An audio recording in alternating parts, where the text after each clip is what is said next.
పప్పు యూనిఫామ్ ఇచ్చిరా ఫ్రెండ్స్? పోయిన సంవత్సరం నుండి ఇప్పటి వరకు అయితే యూనిఫామ్ అయితే ఇవ్వలేదు అసలే పిల్లలకైతే. ఇంకో యూనిఫామ్ కోసం అయితే వెయిట్ చేస్తున్నాం అని చెప్పినా కదా. ఇంకో యూనిఫామ్ అయితే వచ్చేసింది. మా పప్పు అయితే ఇప్పుడే షర్ట్ అయితే వేసుకుంటుంది. చిన్నగా వచ్చినట్టుందిగా మమ్మీ. యూనిఫామ్స్ అయితే చాలా అంటే చాలా బాగున్నాయి. స్కర్ట్ పాయింట్ లాగా వచ్చిందా?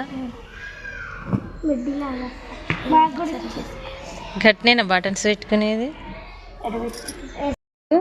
సేమ్ నీకు కూడా కదా? అదే యూనిఫామ్ అందరికి. ఓకే ఫ్రెండ్స్, మరి నాకైతే చాలా బాగా నచ్చింది. అసలు స్కర్ట్ అయితే చూడండి సేమ్ పాయింట్ లాగానే ఉంటుంది. ఎందుకంటే చిన్నపిల్లలు కూర్చొనికి రాదు కదా, అందుకోసం అయితే చాలా అంటే చాలా బాగా పెట్టిరు.